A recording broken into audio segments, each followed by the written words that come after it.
Guverinoma y'Ubuyapani ibinyujije mu mushinga wayo JICA na guverinoma y'u Rwanda bashishikajwe no kuzamura imibereho myiza y'abaturage b'u Rwanda.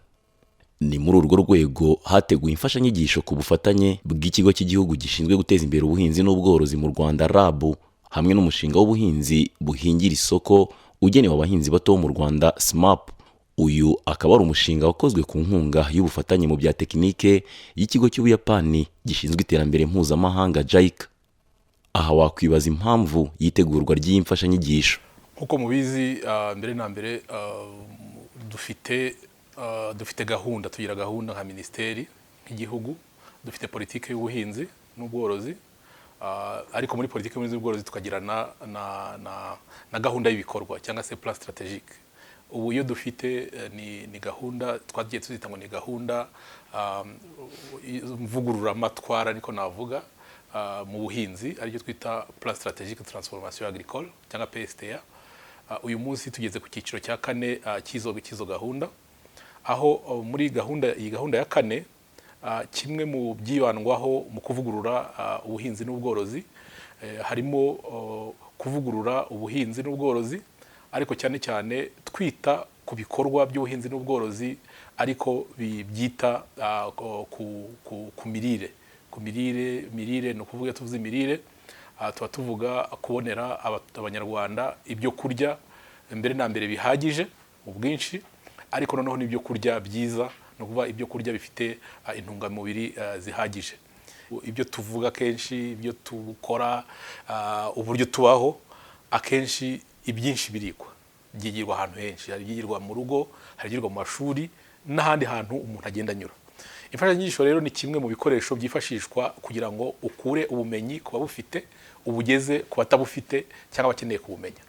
Ubwo rero bizatuma imfashanyigisho zizatuma ubwo bumenyi buboneka, ndetse bigishwe n'uburyo ibihingwa bifite izo ntungamubiri bishobora kwitabwaho, bitume ibyo bihingwa bishobora kujya muri gahunda yabo ya buri munsi, bashobore kubihinga bityo umusaruro wabyo wiyongere. Uretse n'ibyo imfashanyigisho mwabonye ko zitanga n'ubumenyi mu buryo amafunguro ategurwa neza, cyane cyane hagamijwe kugira ngo izo ntungamubiri umuntu azibungabunge, kuko kuba zirimo ni kimwe, ariko no kubitegura ni gute wategura ugamije kugira ngo izo ntungamubiri zitangirika, ziboneke, ni ibihe wategura kugira ngo uzibone. Ibyo byose imfashanyigisho zirabitanga. In August 2019, the government of Rwanda signed an agreement with the government of Japan on the provision of sector policy loan for the nutrition improvement through agriculture transformation. By using this technical manual, we expect to improve the availability and utilization of nutrition-dense crops in order to fight against the malnutrition countrywide. Muri iyi mfashanyigisho hibandwa ku bihingwa bya soya, ibishyimbo bikungahaye ku butare, ibirayi bikungahaye ku ntungamubiri, imyumbati ikungahaye kuri vitamine A, ibijumba bikungahaye kuri vitamine A, imbuto zirimo nka voka, ibinyomoro, marakuja, ipapayi ndetse n'umwembe. Izo nyigisho mfashanyigisho rero zari ziteguwe mu buryo zigaragaza uko ibyo bihingwa bihingwa mu by'ukuri mu buryo bwa kijyambere. Muzi yuko abahinzi hirya no hino bahinga imboga binyuze muri iriya gahunda ya turima tw'igikoni, ariko hari n'abafite ubutaka bwahujwe, bashyize hamwe ubutaka mu guhuza gahunda yo guhuza ubutaka bagahinga imboga binyuze mu koperative z'abahinzi hirya no hino.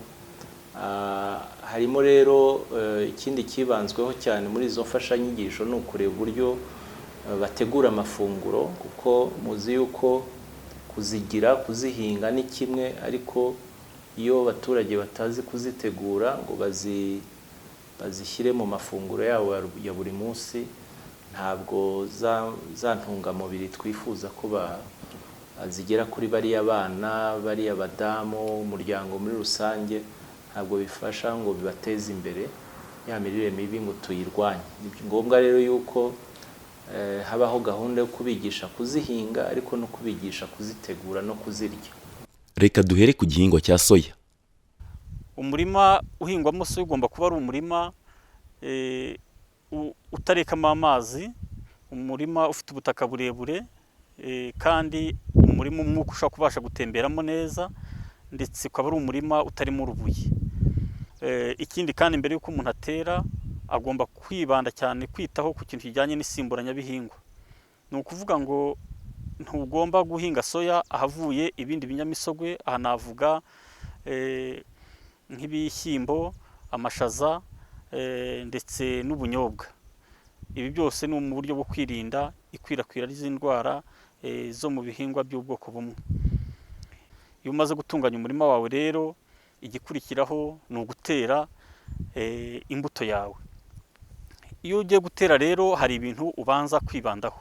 Urabanza ugashaka imbuto nziza ndetse ukanateganya n'ibijyanye n'inyongeramusaruro. Imbuto nziza rero igomba kuva mu bigo by'ubushakashatsi cyangwa se mu bacuruzi bacuruza inyongeramusaruro ndetse n'ibijyanye n'imbuto muri rusange. Soya rero iyo tuyihinga dukoresha ifumbire y'imborera, ifumbire ya DAP, mvaruganda ya DAP, ndetse hari n'icyo twita rhizobium nayo ikoreshwa mu kongera umusaruro wa soya. Mbere yo gutera rero hari n'ikindi ugomba kubanza kureba. Iyo ubutaka bwawe ari ubutaka buri ahantu hasharira, icyo gihe ugomba gukoresha ishwagara. Ishwagara ikoreshwa mbere y'ibyumweru 2 nibura mbere yo gutera, nibwo ubanza kwishyira mu murima ku kigero cya toni 2.5 kuri hegitari. Hanyuma rero iyo ugiye gutera kuri soya ushobora kuyitera ku murima urambuye cyangwa se ukayitera ku mitabo. Iyo utera ku mitabo rero, hagati y'umutabo n'uwundi usigamo intera ya santimetero 50 kugeza kuri 75. Iyo utera ahantu harambuye nabwo ugomba kumenya ko soya uyitera ku ntera ya santimetero 40 hagati y'umurongo n'uwundi, ndetse na santimetero 10 hagati y'urubuto n'urundi, cyangwa se santimetero 5 hagati y'urubuto n'ubundi, bitewe n'ubwoko bw'imbuto uhinga. Kubagara ni igikorwa kigomba guhoraho, kuko uba ugomba kureba ko nta cyatsi, nta kindi kintu kitari cyo wateye mu murima cyamezemo, kuko ibyo byose bifatwa nk'ibyonnyi. Ntabwo ari byiza rero ko biba biri muri soya wahinze. Ubwo rero iyo soya zawe zimaze kwera, hakurikiraho kuzisarura. Soya ubundi ubwirwa nuko yeze iyo yamaze guhindura ibara, amababi aruma agatangira guhunguka, ndetse n'imisogwe ukahinduka ikaba ikigina kijya gusa n'umuhondo. Icyo gihe bikubwira ko soya yawe yamaze kuma. Soya isarurwa rero utaratangira kumeneka ngo intete zitangire kugwa hasi. Ukayisarura cyane cyane tugira abahinzi inama yo gusarura mu gitondo kare, igihe soya itaratangira kwimenagura. Gusarura soya rero akenshi biba byiza iyo umuhinzi akoresheje uruhabuzo. Ni ukuvuga ngo soya uyikatira hejuru y'ubutaka, ukayikata. Ntabwo turandura, kuko iyo uranduye hari twa tuntu tuba ku mizi nahoze mvuga, ubu dutwaye natwo, kandi natwe dusiga mu butaka twongerera dusiga intungamubiri mu butaka, ku buryo igihingwa gihinzwe nyuma ya soya nacyo kigiramo inyungu. Nyuma y'ibyo rero ngira ngo umuntu yavuga no muri make ku ndwara za soya. Ubundi soya imbuto turi guhinga muri iki gihe nyinshi nta burwayi zikunze kugaragaza, ariko mu by'ingenzi hari uburwayi bw'umugese, rust, nibwo bukunze kugaragara, ndetse n'udusimba tugenda dutobagura amababi ya soya. Akenshi tugira abahinzi inama gukoresha imbuto nziza, imbuto yihanganira ubwo burwayi, ntibapfe gufata imbuto babonye ahantu hose. Gukoresha imbuto zihanganira uburwayi ubundi nicyo cyiza cyane gusumba ibindi byose. Ndetse hagize indwara akenshi nk'udusimba tubagira inama yo gutera nk'umuti wa roketi. Ibishyimbo bikungahaye ku butare bwa fer na zinc nabyo byagarutsweho muri iyi mfashanyigisho.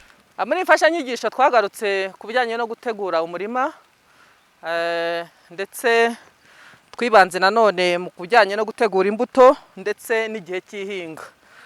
Ibintu ni ingenzi kugira ngo ibishyimbo bikungahaye ku butare bwa fer na zinc byere neza, kuko nko mu gice cyo gutegura umurima ni ngombwa kwita ku guhinduranya ibihingwa, wirinda gutera ibishyimbo bikungahaye ku butare bwa feri ahantu havuye ikinyamisogwe nka soya cyangwa se amashaza cyangwa se ubunyobwa, kubera ko bikwirakwiza uburwayi.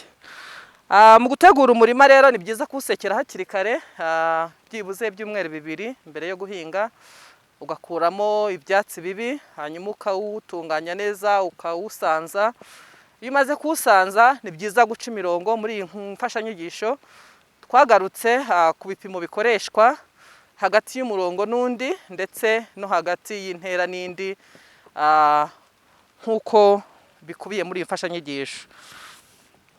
Muri iyi mfashanyigisho twagarutse ku gutegura imbuto. Imbuto z'ibishyimbo bikungahaye ku butare bwa fe na zinc zihingwa mu bihembwe by'ihinga 3. Hari igihembwe cya A gitangira muri Nzeri ndetse n'Ukwakira, ndetse n'igihembwe cya B gitangira muri Gashyantare ndetse na Werurwe, ndetse n'igihembwe cy'ihinga cya C gitangira muri Gicurasi na Kamena. Ni byiza rero ko umuhinzi amenya igihe nyacyo cyo guhinga kugira ngo azahinge kare, kugira ngo ibishyimbo bikungahaye ku butare bwa fe na zinc bizabashe kugira umusaruro mwiza ushimishije. Muri imfashanyigisho twagarutse ku buryo bwo gutera ndetse no gukoresha amafumbire neza. Guhinga neza ibishyimbo bikungahaye ku butare bwa fe na zinc ni byiza gukoresha ifumbire iyo twita ifumbire y'ibanze igizwe n'imborera ndetse na DAP. Twagarutse ku bipimo bikwiriye, harimo n'indi fumbire y'imbaturamusaruro iterwa mu gihe cyo gusukira. Amafumbire yose ni ingenzi kuko atuma umusaruro wiyongera. Igihe ubutaka wabonye ibimenyetso ko bufite ubusharire buri hejuru, ni byiza gukoresha ishwagara, kubera ko ubutaka bufite ubusharire buri hejuru ntabwo ari bwiza ku bishyimbo muri rusange. Muri imfashanyigisho kandi twagarutse ku buryo bwo gukurikirana ibishyimbo mu murima, harimo uburyo bibagarwa, uburyo bisukirwa, uburyo bimenerwa, uburyo ibishingirirwa bishingirirwa, ndetse twagarutse ku kurwanya iyi ndwara n'ibyonnyi byibasira ibishyimbo muri rusange, ariko cyane cyane twagiye tuvuga ku bishyimbo bikungahaye ku butare bwa fer na zinc. Muri imfashanyigisho twavuze nanone ku bijyanye no gusarura no gufata neza umusaruro, kubera ko umusaruro iyo udafashwe neza ushobora gutera igihombo umuhinzi, ndetse ushobora kuzatera ingaruka ku bazabikoresha ari ababiriye, kuko ubushakashatsi bwagaragaye ko hari indwara zishobora gukomoka ku bishyimbo cyangwa se indi myaka itarahunitswe neza, itaratunganijwe neza. Ibirayi nacyo ni ikindi gihingwa ubushakashatsi bwibanzeho, ndetse hanategurwa imfashanyigisho izafasha abahinzi kucyongerera umusaruro. Mu birayi icyo nakwibutsa cya mbere ni uko no mbere yo gutera habanza kurebwa ese haraterwa iki. Imbuto nziza igomba kuba umuntu yarayiteguye, umuhinzi yarayiteguye, agomba kuba yateguye umurima mwiza. Ibyo ni byo by'ingenzi kugira ngo umuntu atere. Iyo mvuze imbuto nziza rero ni icya mbere, imbuto igomba kuba iva ku bwoko bw'imbuto buzwi bwavuye mu bushakashatsi. Uyu munsi tuvugana RAB n'ikora ubushakashatsi ikerekana amoko y'ibirayi meza ajyanye n'ibikenewe ku birayi. Icya kabiri, imbuto nziza igomba kuba yihanganira indwara kandi ifite umusaruro mwinshi. Tuvuze rero ku butaka, murabona ubutaka hano turi, ubutaka bugomba kuba buhinze neza, buseseka ku buryo umwuka n'amazi bishobora gutemberamo. Ngira ngo nawe urabona hano mu butaka bwa hano turebye, urahita ubona ko ni ubutaka bwahinzwe neza, kandi ni ukuvuga ngo umwuka ushobora gutemberamo byoroshye. Bityo rero bituma ikirayi gikoresha intungamubiri byoroshye cyatewe. Amafumbire akoreshwa biterwa cyane cyane, hari amafumbire twagenda tuvuga, ariko nanone umwihariko ugenda ubaho bitewe n'ubutaka duteramo. Tuvuge icya mbere, iyo ufite ubutaka bufite igipimo cy'ubusharire bunini dukunde kwisa pH mu ndimi z'amahanga, ni ukuvuga pH iri hasi ya 5, akenshi ubwo butaka busa naho tuvuga ko bufite iki twita acide, bityo rero icya mbere twihutira gushyiramo ni ishwagara. Ifumbire ya kabiri dukoresha ifumbire y'imborera, ngira ngo abahinzi benshi mu gihugu barayikoresha imborera kugira ngo mu by'ukuri ifashe ubutaka kuba bwiza, ibwongere intungamubiri, kandi nafashe kimwe twavuga cyo kugira ngo ubutaka buzemo umwuka n'amazi bitembere neza mu butaka. Ifumbire ya gatatu navuga ni NPK, abantu bakunze bazi kuri 17. Mu by'ukuri iyo myunyu uko ari 3, harimo azote, hari uwita fosiforo, hari uwita na potasiyumu, ni imyunyu ikenerwa mu by'ukuri mu guhinga ibirayi. Ayo niyo mafumbire y'ingenzi navuga. Dutegura imfashanyigisho twerekanye indwara nyinshi ngira ngo zigera ku 10 zibaho, umuntu yatekereza ko zibaho no mu bindi bihugu bindi duturanye ndetse no hanze y'Afurika, ariko nibanze ku ndwara dufite mu Rwanda muri rusange. Hari indwara ya miridiyo, ayita indwara y'imvura, ni mu by'ukuri miridiyo, aho uzasanga hari ku bibabi by'ibirayi ugasanga hariho utuntu tumeze nk'ifu. Mu by'ukuri iyo ndwara iraza igatuma ibibabi bitakora neza umurimo wabyo, bityo bikaba intandaro yo kugira ngo umuntu abure umusaruro w'ibirayi munsi y'ubutaka. Indwara ya kabiri ari iyo twita bagiteriyose. Bagiteriyose nayo ni indwara iza ukayibona ikafata uruti n'ibibabi, mbese bikarabirana ku buryo bidakora nabyo akazi kabyo byo kugira ngo ibirayi byo hasi bishore bikure bigira umusaruro. Uvuye kuri bagiteriyose tujya ku ndwara zitandukanye zo mu bwoko bwa virusi. Indwara zo mu bwoko bwa virusi ni indwara zikomeye nazo ku birayi nko ku bindi bihingwa, kuko zangiza umusaruro cyane ku buryo ushobora kugira igihombo kiri hejuru ya 70%. Ni byiza rero ko abahinzi bamenya gusimburanya ibihingwa, bityo indwara zikagabanuka. Icya kabiri, umuhinzi ntagomba kuvuga ngo guhinga umurimo wanjye nawe ukoreye ibisabwa byose kurinda indwara. Ni byiza no kureba abaturanyi, kuko urinze indwara umurima wawe, uwo muturanye afite umurima ufite uburwayi, n'ubundi bwa burwayi buraza ku mpamvu zitandukanye, harimo isuri, harimo ibintu bitandukanye bishobora gutuma umuyaga, indwara zikaba zawufata nubwo ari wagerageje kuzirinda. Ibyo nibyo byibanze cyane cyane umuhinzi yamenye. Mu bihingwa kandi byagarutsweho muri iyi mfashanyigisho harimo n'imyumbati. Imyumbati ni igihingwa gikunda ubutaka buseseka kandi bw'isi ndende kugira ngo ibone uko ishora, ndetse imyumbati ibone n'uburyo ikura. Mu mihingire kandi ubutaka bugiye guterwamo imyumbati bushobora gutegurwa mu buryo butatu. Uburyo bwa mbere ushobora gutegura mu buryo bw'amabimba. Amabimba uyategura ahantu hari mu kabande hashobora kureka amazi, hamwe bavuga amabimba cyangwa amayogi. Uburyo bwa kabiri, imyumbati ushobora kuyitera ku butaka burambitse nk'aho batera ibindi bihingwa nk'ibishyimbo cyangwa se amasaka. Ubundi buryo bwa gatatu, imyumbati ushobora kuyitera ku butaka bwateguwe mu buryo bw'imitabo. Imitabo ikunze gukoreshwa ahantu hari isuri kugira ngo wa mwanya uri hagati y'imitabo ibiri ube wakoreshwa nk'umurwanyasuri.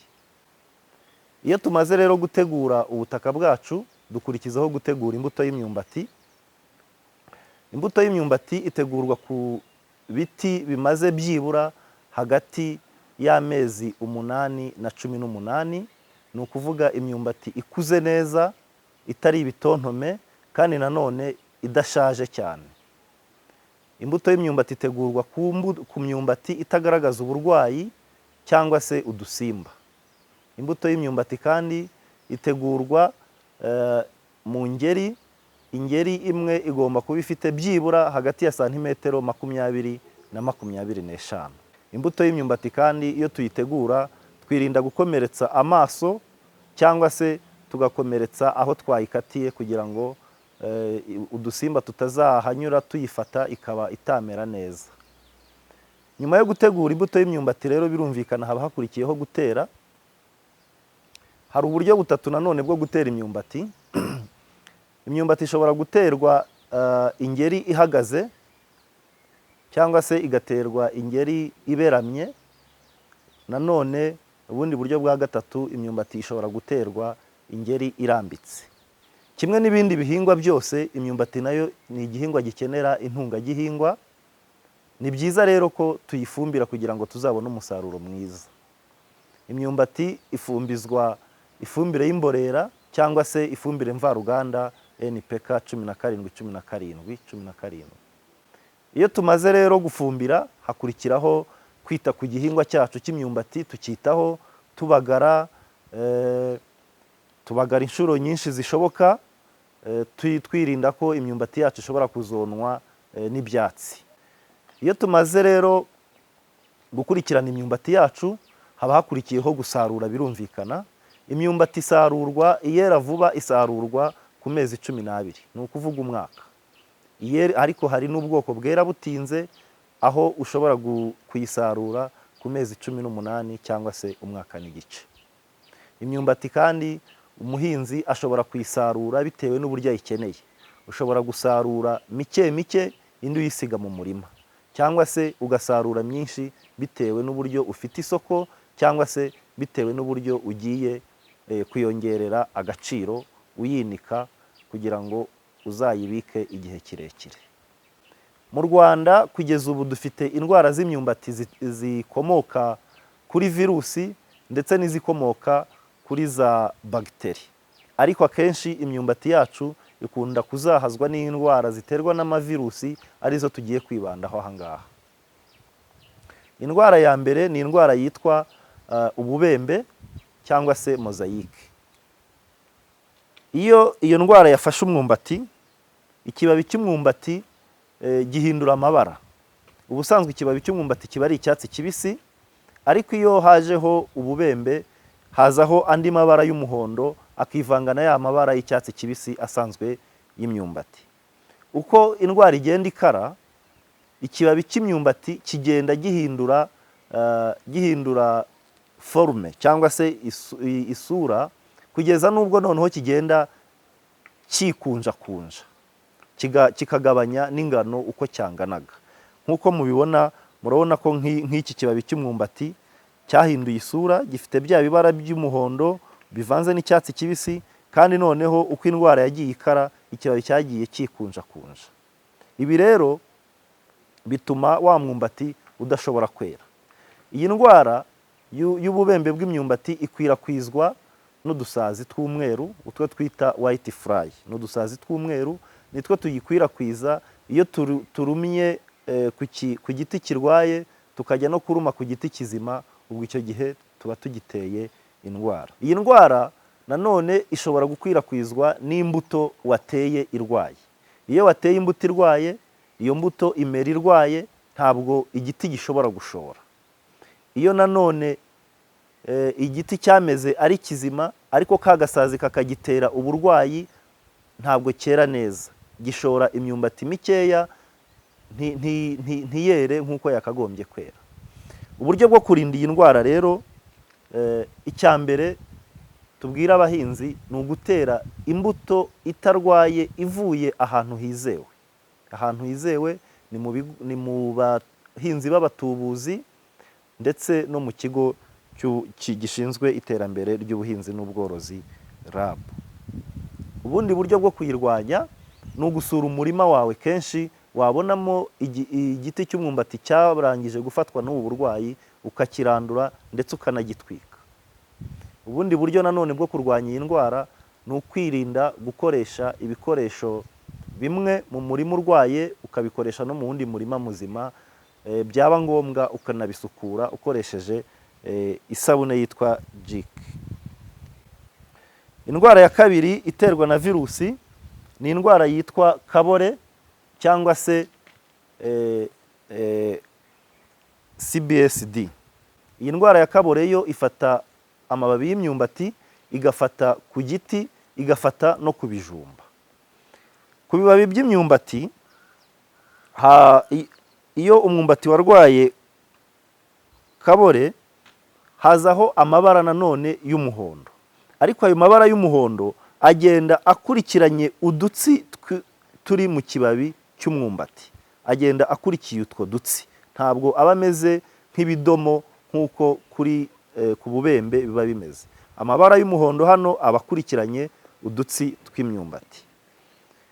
Iyo yafashe igiti hazaho ibidomagure by'umukara cyangwa se by'ikigina, kugeza ubwo igiti gishobora kuma burundu bitewe n'ibyo bidomagure byatewe na kabore.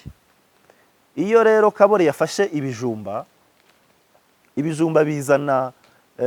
bizana ibidomo mo imbere, ku buryo ikijumba cyari umweru gihinduka ikigina, ndetse indwara yakara bitewe n'ubukana bwayo, ikijumba kikaba cyabora cyose burundu. Iyi ni indwara ishobora kwangiza umusaruro w'imyumbati kugeza kuri 0%. Nk'uko nabivuze rero no ku bubembe, iyi ndwara nayo ikwirakwizwa n'udusazi tw'umweru. N'udusazi tw'umweru dukunda kuba mu myumbati, gashobora kuruma ku mwumbati urwaye, kajya no kuruma ku mwumbati muzima, icyo gihe uwo mwumbati kaba kawanduje indwara ya kabore. Uburyo bwo kuyirinda ni bumwe neza n'uburyo bwo kurinda indwara y'ububembe. Ibijumba by'umuhondo nabyo bikungahaye ku ntungamubiri umubiri wacu ukenera kenshi. Iyi mfashanyigisho iratugaragariza uburyo bwiza bwo kongera umusaruro wabyo. Ibijumba bikungahaye kuri vitamini A bigira uburyo bitegurwamo, ndetse dufite n'uburyo tubihinga. Bityo hari tekinike zitandukanye zikoreshwa mu buhinzi bw'ibijumba bya oranje. Iyo duhinga ibi bijumba dutegura umurima dutegura, tugerageza koroshya ubutaka, tukawuhinga, tugakuramo ibyatsi. Byaba byiza uwo murima ubaye uvuyeho ikindi gihingwa kitari cyo mu muryango w'ibinyabijumba. Iyo rero dutegura umurima, dukora imitabo cyangwa amayogi. Gusa abahinzi tubagira inama yo gukoresha uburyo bw'imitabo, bitewe n'uko imitabo iyo wayikoresheje ifasha ibijumba gukura neza, bigashorera mu butaka bworoshye. Ikindi kandi imitabo irinda amazi y'imvura cyangwa isuri, kugira ngo idatwara imigozi cyangwa ngo yangize umurima.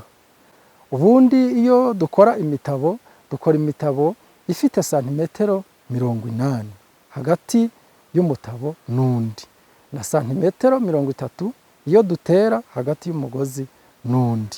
Iyo duteye gutyo, twizera ko imbuto tuba tuyikoresheje neza.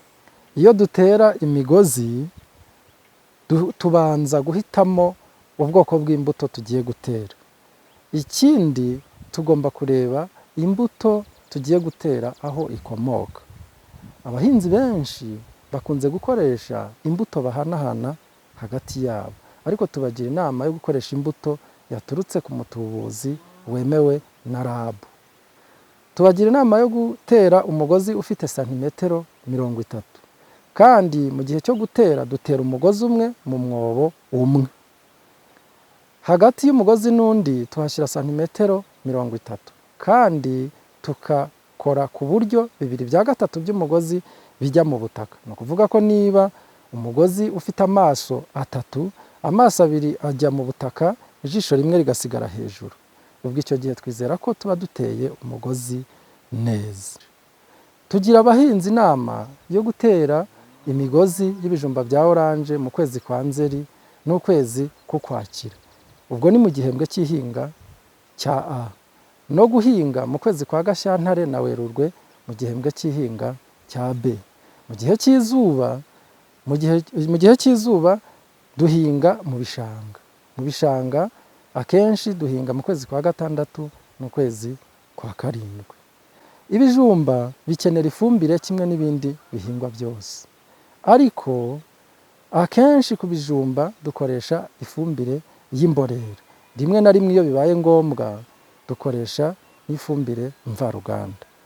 Ibijumba bikenera kwitabwaho. Kwitabwaho ni ugukurikirana umurima umunsi ku munsi, ureba ko nta burwayi burimo, nta byatsi birimo. Haba harimo ibyatsi ukabagara. Ibijumba kandi bikenera gusukirwa ndetse no kumenerwa. Ibyo ni uburyo bwo koroshya itaka kugira ngo imizi y'ibijumba ibone aho ishorera. Mu gihe cyo gusarura ni byiza cyane ko dusarura ibijumba byeze. Iyo usaruye ibijumba bitarera ushobora kubona umusaruro muke kandi bishobora kwangirika mu buryo bworoshye. Ni byiza ko mbere yo gusarura ugomba kubanza guca imigozi mbere y'iminsi 3 cyangwa iminsi 2. Mu gihe cyo gusarura kandi wirinda kubikomeretsa, kubera ko ibijumba iyo bikomeretse bitakaza agaciro ku isoko. Kimwe n'ibindi bihingwa, igihingwa cy'ibijumba kigira indwara, ariko izo ndwara akenshi ni indwara ziterwa n'udukoko twa virusi, tugatera indwara bita viroze. Hari kandi n'indwara ziterwa n'uduhumyo ari two twita champignon. Utwo duhumyo dutera indwara yitwa alternariose. Hari ikindi cyonnyi twita imungu y'ibijumba, ariyo mu Cyongereza twita sweet potato weevils. Imungu iyo yageze mu murima uzabibwirwa nuko amababi y'imigozi aratobagurika. Iyo ubonye icyo kimenyetso wihutira kureba ibijumba ko bitanduye imungu. Turashishikariza rero abahinzi gukoresha imfashanyigisho yateguwe n'umushinga w'Abayapani ushinzwe guteza imbere ubuhinzi ufatanyije na RAB, kugira ngo abahinzi muyikoreshe mwihugura, bityo twongere umusaruro w'ibijumba bikungahaye kuri vitamine A. Nk'uko ubushakashatsi bwabigaragaje, kugira ngo indyo ibe yuzuye igomba guherekezwa n'imbuto. Uwizerwa Filimine aratugezaho uburyo bwiza twazajya tuzibona ku buryo bworoshye. Muri izo mbuto kugira ngo ubone ingemwe harimo izibanza kunyura mu buhumbikiro tukabangurira, ariko harimo n'izidasabwa kubangurirwa. Reka yenda duhere ku zidasabwa kubangurirwa, ubwo twavuga nk'ibinyomoro, marakuja n'amapapayi. Kugira ngo rero tubone umurama w'izo mbuto bisaba kubanza kureba, kujya mu murima ukareba umurima utarwaye, igiti kitagaragaza ubusembwa, kitagaragaza uburwayi ubwo ari bwo bwose, ugasaruraho imbuto. Izo mbuto zeze neza zahuguse ukazizana ukazishyira ahantu hafutse, zikamara byibuze nk'icyumweru wazishyize ahantu hameze neza. Hanyuma nyuma yaho ufata za mbuto ukazironga ukazicisha mu mazi arimo umuti twita jike, kugira ngo haba hariho za mikorobe zafashe ku gihinyuma zibe zapfa. Nyuma yo kuronga za mbuto turazifata tukazikata, wamara kuzikata ugafata ikiyiko ugakuramo imbuto ziba zirimo imbere, ugashyira mu mazi, ukazishyira mu mazi nko mu ibasi cyangwa mu ndobo imeze neza, ifite mu mazi meza. Hanyuma zikamaramo amasaha 24. Nyuma yaho urafata za mbuto ukazironga neza, ukazikuba, ukazoza neza mu mazi meza. Hanyuma wamara kuzikuramo ukazishyira ku kantu keza gasa neza, yaba ku papuro cyangwa se kuri kantu ka umufuka, nubwo waba ari n'umufuka ariko usa neza, ukazishyira ahantu mu gicucu ku buryo utazanika ku zuba. hanyuma iyo zimaze kumuka ubwo ubonye umurama wo kuba wahumbika. Ahubwo turi kuvuga ku binyomoro no kuri marakuja. Ku gipapayi ho, ku gipapayi bisaba n'ubundi gufata ipapayi nziza yeze neza, hanyuma kubera ko ku ipapayi hajya hagira bijya bikunda kugorana cyane kumenya igipapayi cy'ikigore cyangwa icy'ikigabo, kugira ngo rero ube wagira amahirwe yo kuba wabona ibipapayi by'ibigore kuko nibyo bikunzwe cyane ku isoko, bisaba ko ubitegura guhera kugusarura ipapayi. Iyi papayi umaze kuyisarura ntago uyizunguza cyangwa uba wayikubita hasi, kuko iyo ukubise hasi za mbuto ziba zirimo imbere ziba zashobora kwivanga, ahubwo urayimanura neza, warangiza ukayikatamo kabiri ihagaze, hanyuma igipande cyo hejuru ukakijugunya ugasigarana icyo hasi, hanyuma cya gipande cyo hasi ugakuramo za mbuto ukazishyira mu mazi meza. Za mbuto washyize mu mazi izireremba hejuru ku mazi uzikuramo ukazijugunya ugasigarana izo hasi. Ibyo biba ari ukugira ngo ugire amahirwe menshi yo kuba wabona ibipapayi by'ibigore aho kugira ngo ubone ibipapayi by'ibigabo. Iyo urangije rero urazoza, hanyuma nazo ukazishyira ahantu humutse hatari ku zuba. Iyo zimaze kumuka ubwo naho ubonye imbuto zo kuba wahumbika. Iyo umaze gutegura ka karima kawe gafite metero imwe kugera kuri metero imwe na 20, wakimaze gushyiramo n'ifumbire waringanije, ubwo kiba gisigaye ushaka agati ugaca imirongo ku buryo hagati y'umurongo n'undi ushyiramo byibuze santimetero 10, hanyuma ugafata za mbuto zawe, nimba ari umurama w'ibinyomoro cyangwa nimba ugiye guhumbika marakuja cyangwa nimba ugiye guhumbika ibipapayi, noneho ukagenda ushyira muri ya mirongo waciye itandukanyijwe na santimetero 10 hagati y'umurongo n'undi. Iyo urangije ugaruraho agataka gakeya, warangiza ugatwikira, ugashaka ibyatsi ugatwikira, ubwo ukavomerera bisanzwe iyo imvura itari kugwa. Iyo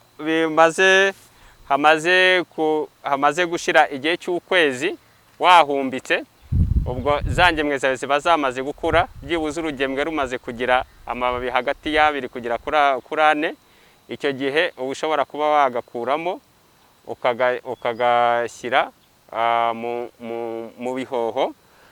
Mu kubaka pepiniyeri wubaka imitabo, umutabo byibuze uba ufite ubugari bwa metero 120 kugera kuri 1 n'igice, hanyuma ugashaka ibiti ukubaka ubugiye hejuru, byibuze pepiniyeri bigomba kuba ireshya na metero 1 n'igice, ugashinga igiti hagati y'igiti n'ikindi ugomba gushyiramo byibuze metero 2, hanyuma ugashinga ibiti ugashyiraho n'imitambiko hejuru, hanyuma pepiniyeri ushobora kuyisakaza.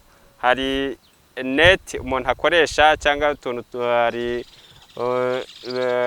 ushobora gukoresha iyo net cyangwa se ugakoresha uduti ku buryo hazajya hacamo urumuri, nta gukoresha ibyatsi cyangwa iki, kuko ibyo byatsi bituma hatinjiramo urumuri ruhagije. Hanyuma ubwo umaze kubaka ya pepiniyeri bigusaba gutunganya ibihoho, ukoresha byibuze ingorofani 2 z'igitaka, ugafata n'ingorofani 1 y'ifumbire, ifumbire yaboze neza, ukabivanga. Hanyuma wamara kubivanga, iyo mvange y'itaka n'ifumbire niyo upakira muri ya mashashi twavuze tumaze kuvuga haruguru. Iyo umaze gushyira mu bihoho urazivomerera, cyangwa mu gihe iyo hariho iyo hatariho imvura. Hanyuma nyuma yuko hamaze gushira amezi 2 ushyize mu bihoho, nibwo uba ubonye urugemwe rwawe. Urwo rugemwe nibwo ruba rumaze kugera igihe cyo kuba rwaterwa mu murima, yaba ari ku binyomoro, marakuja n'ibipapayi. Ubwo hasigaye akazi noneho ko gutera mu murima.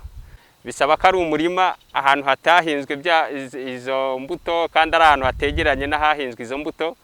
Hanyuma ugatunganya wa murima uhinga bisanzwe, hanyuma ucukura imyobo hagati y'umwobo n'undi ushyiramo santimetero ebyiri, hagati y'umurongo n'undi ushobora gushyiramo hagati ya metero ebyiri na metero enye, hanyuma ucukura umwobo ureshya na santimetero 60 kugera kuri santimetero 40 kugera kuri 60 mu mubyimba no mu burebure bitewe n'uko ubutaka bumeze.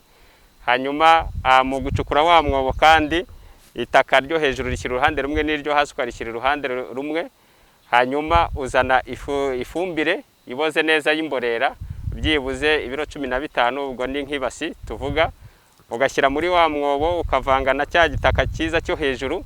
Iyo umaze kuvanga uzana urugemwe noneho ugashyiramo ugatera muri wa mwobo ukagaruraho igitaka, hanyuma iyo atari mu gihe cy'imvura n'ubundi uravomerera. Ubwo imirimo ikurikiraho nyuma yo gutera ni ukubagara, ni ugusasira no gukurikirana igihingwa. Ubwo kuri marakuja by'umwihariko biba bisaba kuzubakira aho usiga byibuze hagati y'urugemwe n'urundi ushyiramo igiti kigomba kuba kireshya byibuze na metero 2 na santimetero 70 kuzamuka, hanyuma ugashyiraho imitambiko, ushyiraho umutambiko kuri metero, hanyuma ukongera gushyiraho umutambiko kuri metero 2, ubwo ni imitambiko 2, hanyuma noneho ukazayobora rwa rugemwe ukoresheje umugozi, rwa rugemwe rukazamuka rukagera kuri wa mutambiko ufatiye kuri metero 2 hejuru. Ubwo kiba gisigaye ni ukuziyobora no kuzicira, ugakomeza kubikurikirana. Hanyuma ikindi no kurwanya indwara n'ibyonnyi. Ibi ni mu nshamake kuko mu buryo burambuye biri mu mfashanyigisho twateguriye abahinzi, birimo byose, ari indwara zikunze kuboneka, uburyo bwo kuzirwanya, byose bikubiye mu mfashanyigisho. Kuri avoka ndetse n'imyembe n'ubundi nk'uko twabivuze mbere, bihera mu gutangira gutegura ibibuto byo gutera, byo guhumbika. Ibibuto tubishaka ku giti cya kinyarwanda kitabanguriye, hanyuma usarura avoka cyangwa umwembe weze neza, ukawutara. Igihe bimaze gushya ukuramo ikibuto, ibibuto ukabironga, umaze kubironga mu mazi meza ukabishyira ahantu hakumuka. Hanyuma iyo umaze kubona ibibuto, igikurikiraho ni ugutegura ubuhumbikiro nk'uko twabivuze mbere. Ubuhumbikiro burangana nuko bagomba kuba bufite metero 1 kugera kuri metero 120. Uba washyizemo itaka waringanije neza, noneho ugaca imirongo n'ubundi itandukanyijwe na santimetero 10, ukagenda ushyiramo bya bibuto byawe. Hanyuma ubwo ikiba gikurikiye ni ugutegura ibihoho. Pepiniyeri yo ni imwe nk'uko twabivuze mbere, uko yubakwa ni kimwe. Hanyuma ibihoho kuri avoka n'imyembe dukoresha byibuze igihoho cya santimetero 20 kuri 20. Hanyuma itaka nuko rivangwa ni kimwe.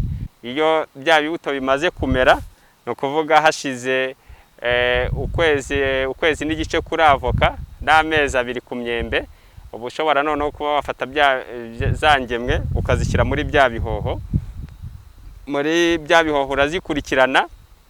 Iyo zimaze gukura, zimaze kureshya byibuze na santimetero hagati ya 30 na 40, zifite byibuze kandi umubyimbo ungana n'uw'ikaramu, nibwo ushobora kuba watangira igikorwa cyo kubangurira. Mu gikorwa cyo kubangurira ari ikintu cya mbere ni ugushaka udushami two kubanguriza.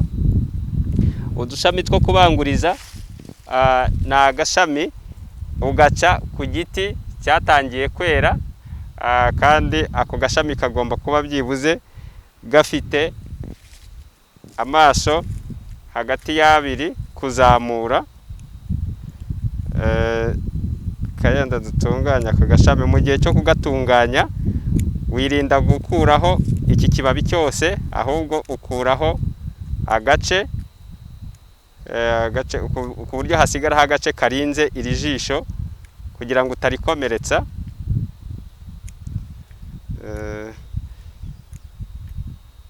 Ako gashami kandi kaba kagomba kuba kareshya na santimetero 10. Hanyuma igikurikiraho ni ukureba nimba gafite umubyimba ungana n'urugemwe ugiye gukoreraho. hanyuma mu kujya kubangurira nkuko nabivuze ugomba kubanza ukareba nimba umubyimba ungana n'uwo urugemwe ugiye gukoreraho. Hanyuma ureba iyo ugiye utangiye igikorwa cyo kubangurira, ureba byibuze hagati y'ahoroshye n'ahakomeye, ukaba ariho ukatira umutwe. Mu kuhumva ugenda usa n'ugonda igiti iyo utabimenyereye, ariko iyo ubimenyereye bwo iyo unarebye gutyo uhita uhabona. Hanyuma ugakata umutwe,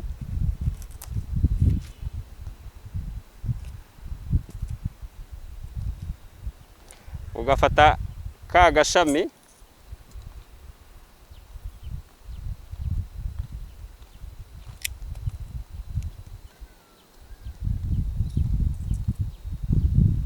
warangiza uragasongoza impande ebyiri,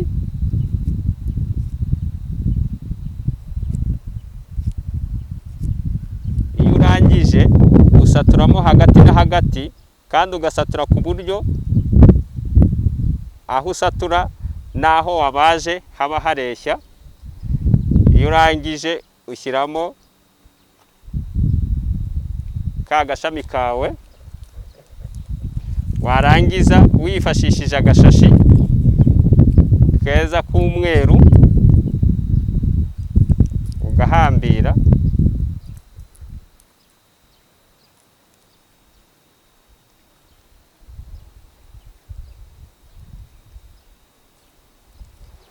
iyo urangije guhambira uba ugomba gukora ku buryo ahangaha wakomerekeje kugira ngo hatajyamo amazi, uratwikira. Mu gutwikira ushobora gukoresha akandi gashashi keza k'umweru ukareka utwikiriza, cyangwa ugakoresha iyi parafimu.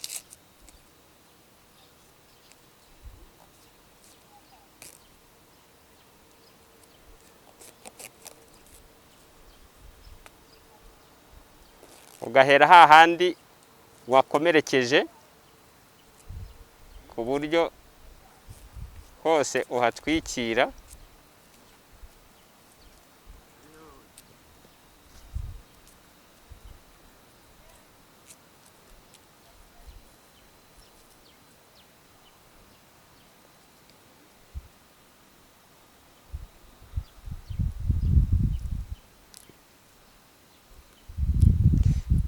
Ubu urangije igikorwa cyawe cyo kubangurira urugemwe rwawe. Hagati y'amezi 2 n'amezi 3 wabanguriye nibwo uba ubonye urugemwe rwawe rwo gutera. Iyo aka gashami katangiye kuzamuka guturika, kuri iyi parafimu iyikuraho, ariko iyo ari ishashi watwikirije ishashi isanzwe, iyo kazamuye katangiye kuzana amababi, iyo shashi uyikuraho ukagatwikurura.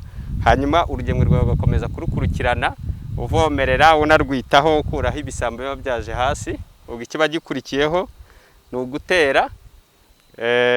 Ndumva muri makeya ari ibyo ngibyo twababwira. Ibindi byose abahinzi bazagenda babisanga muri iyi mfashanyigisho twabateguriye. Byose birimo mu buryo burambuye. Iyi mfashanyigisho ntiyibanze gusa mu kongera umusaruro w'ibihingwa, turasangamo n'uburyo hategurwa ifunguro rikungahaye ku ntungamubiri. Ubwo mpereye nko kuri soya rero, soya ubundi icyo tuyishakaho ni ibyubaka umubiri. Ifite ibyubaka umubiri byinshi bijya kungana n'ibiba mu nyama, ku buryo udafite inyama ushobora gukoresha soya ukabona proteine cyangwa ibyubaka umubiri muri soya. Igira rero n'umwihariko w'amavuta. Igira amavuta meza cyane, amavuta atari bya bindi bifashe, amavuta arimo na za omega 3. Iyo omega 3 mu mubiri ifasha amaraso atembera neza, biriya byihomeka mu mitsi biyiziba, ubwo ntabyo ushobora kubona wakoresheje amavuta ya soya. Igira n'ama-antioxidants, sinzi uko nayita mu Kinyarwanda, ni intungamubiri zirimo zigenda zikubura imyanda mu mubiri ku buryo umuntu asaza ameze neza. Noneho imboga imboga zo zifite umwihariko uko bazita ko zirwanya indwara, ni kubera ayo mavitamine arimo, iyo myunyu irimo, cyane cyane ama antioxida bivuye kuri izo vitamine, ku buryo zikubura imyanda ikeneka mu mubiri kera yaza dutera na za kanseri. Imboga n'imbuto zigira umwihariko wa vitamine C, yo izwiho ko yongera mbega n'ubudahangarwa bw'umubiri. Vitamine A nayo ubwayo nayo iri muri ibyo byongera ubudahangarwa bw'umubiri, ifite akamaro mu mikurire y'umwana, kandi vitamine A no mu kubona neza irafasha mu kubona neza n'uruhu rwiza. Igira rero ni iyindi vitamine y'ingenzi BNF, acide folique. Iyo ngiye ku babyeyi batwite ituma umwana akura neza, uruti rw'umugongo ntiruhetame, mbega ntirube malforme. Ubutare rero bwo tubuziho mu byongera amaraso, niryo fundo mbega ry'aya maraso aba mu mubiri, no gutwara neza oxygene mu mubiri hose igakwira mu mubiri. Uwundi mwunyu w'ingenzi buriya ni zinc. Zinc ikenerwa ku kagero gato, ariko mu mubiri ikora akazi gahambaye, kuko niryo fundo ry'ubudahangarwa bw'umubiri. Immunity izingiye kuri zinc, niyo fundo y'ubudahangarwa bw'umubiri. Ibyo byose biboneka mu mboga, mu mbuto birimo. Harimo rero na za calcium zikora ku magufa, za phosphore nazo ni ku magufa, za magnesium. Mbega imboga n'imbuto ni ingenzi ku isahani yawe, ntabwo hagombye kuburaho imboga cyangwa imbuto mu gihe uri gufungura. Noneho tugiye kuri ibishyimbo bifite ubutare. Kubihinga rero ni byiza, turabibashishikariza guhinga ibishyimbo. Urumva, mu kubona bimwe byubaka umubiri ukabona n'ubutare icyarimwe, murumva yuko ari ikintu cyiza. Noneho nk'ibinyabijumba nabyo, ibinyabijumba dupromotinga, harimo ibyo bijumba bya oranje, bitanga izo mbaraga kandi bikongera na vitamine A. Urumva ko uba ubonye imbaraga na vitamine icyarimwe. Hanyuma ikindi ni ibirayi. Ibirayi nabyo bariho barongeramo biofortification muri zinc, muri iron, mbega mu myunyu, kugira ngo umuntu abone intungamubiri akeneye. Ikindi ni imyumbati, nayo bariho promotinga imyumbati ifite ibara ry'umuhondo. Ririya bara ry'umuhondo rya orange mu kiribwa riba rikwereka ko harimo beta carotene, rikwereka iyo ni imbanziriza ya vitamine A. Kuko vitamine A nyirizina ubwayo umubiri uhita wakira, uboneka mu bikomoka ku matungo. Ariyo mpamvu ari byiza ko abantu bashishikarizwa kujya bafata no ku biryo by'amatungo, nk'amagi yakungahaye ku butare, kuri vitamine A, cyane cyane iyo bayigaburira ibyatsi, ujya ubona ko kaba ari umuhondo kariya k'imbere. Uko kaba umuhondo niko na vitamine A iba ari nyinshi. Twagiye tugerageza guhuza ibyubaka umubiri, duhuza ibitanga imbaraga n'ibyo birinda indwara, arizo mboga n'imbuto, ku buryo mu ifunguro wateguye wareba nko mu byo tugira mu Rwanda, mu binyamafu ibyo dufite, no ku isahani bikaba ari byo biba byinshi. Noneho imboga nazo zigakurikiraho kuba nyinshi, atari kurya akaboga kamwe gusa, buriya ntibihagije, ni ukurya imboga nyinshi. Hagakurikiraho noneho ibyubaka umubiri mu kigero nacyo gikurikiyeho. Hakaza no gushyiramo amavuta, yo hakenerwa make cyane, ntabwo hakenerwa menshi. hari nk'aka piramide twagiye twifashisha twaberetse aka ngaka, aka niko twifashisha mu kubereka yuko ibinyamafu mbega n'ibinyabijumba byaba byinshi ku isahani, hagakurikiraho imboga n'imbuto nazo zikaba nyinshi, hagakurikiraho ibyubaka umubiri. Hano hariho inyama, harimo amafi, ariko washyiramo n'ibyacu tubona mu Rwanda dukunze gukuramo proteine cyane cyane, hari ibishyimbo, hari soya, hari ubunyobwa, mbega ibyo nibyo twe dukunze kubona byubaka umubiri. Hagakurikiraho rero amavuta. Hano urabona amavuta, amasukari, ni ku kigero gito cyane. Uko bigenda bizamuka biba bikeya, mbega nibwo buryo bwo guhuza ibiryo byawe ku isahani kugira ngo ubone indyo yuzuye kandi irimo ibiri bugutunge uwo munsi. Mu kwanzura, reka dusaba abagenerwabikorwa b'imfashanyigisho kuyikoresha kuko irimo mu buryo burambuye ibijyanye n'ibihingwa byose twagarutseho. Ubutumwa rero nageza ku bahinzi nuko bashyira imbaraga muri ibi bihingwa bifite intungamubiri ziri hejuru.